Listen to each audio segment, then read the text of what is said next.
Grandfather paradox হল time ট্রাভেলের একটি বিখ্যাত দার্শনিক ও বৈজ্ঞানিক সমস্যা। এটি ব্যাখ্যা করে যে যদি কেউ অতীতে ফিরে গিয়ে এমন কিছু পরিবর্তন করে যা তার বর্তমান অস্তিত্বকে অসম্ভব করে তোলে, তবে তার ফলাফল কি হবে। প্যারাডক্সের মূল ধারণা: ধরা যাক একজন ব্যক্তি অতীতে গিয়ে নিজের দাদাকে, গ্র্যান্ডফাদার, তরুণ বয়সে হত্যা করল, যার ফলে তার বাবা বা মা জন্মাল না এবং পরবর্তীতে সেই ব্যক্তি নিজেও জন্মাল না।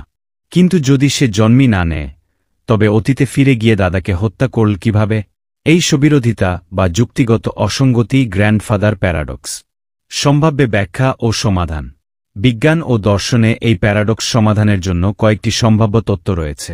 Single timeline theory, fixed timeline. অতীত পরিবর্তন করা সম্ভব নয়, কারণ যে কোনো পরিবর্তন করলে সেটি নিজেই অসঙ্গতি তৈরি করবে। তাই টাইম ট্রাভেল করলে যাই ঘটুক, তা এমনভাবে ঘটবে যাতে মূল ইতিহাস অক্ষত থাকে।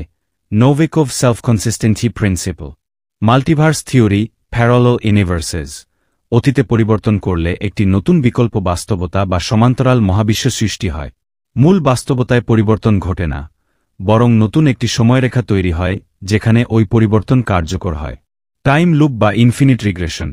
কিছু বিজ্ঞানী মনে করেন যে টাইম ট্রাভেল করলে কেউ নিজের অস্তিত্ব মুছে ফেলতে পারবে না, কারণ সময়ের লুপ এমনভাবে কাজ করবে যে ঘটনার একটি স্বাভাবিক পুনরাবৃত্তি চলতেই থাকবে।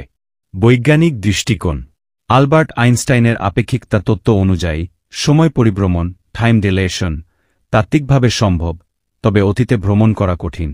কোয়ান্টাম মেকানিক্স এবং ওয়ার্মহোল তত্ত্বের কিছু ব্যাখ্যায় টাইম ট্রাভেলের সম্ভাবনা দেখা যায়, কিন্তু তা এখনও পরীক্ষামূলকভাবে প্রমাণিত হয়নি। গ্র্যান্ডফাদার প্যারাডক্স বোঝায় যে অতীতে পরিবর্তন করলে বর্তমানকে কিভাবে প্রভাবিত করবে তা নিশ্চিত বলা কঠিন। এটি মূলত একটি দার্শনিক ও বৈজ্ঞানিক সমস্যা, যার উত্তর এখনও পুরোপুরি জানা যায়নি।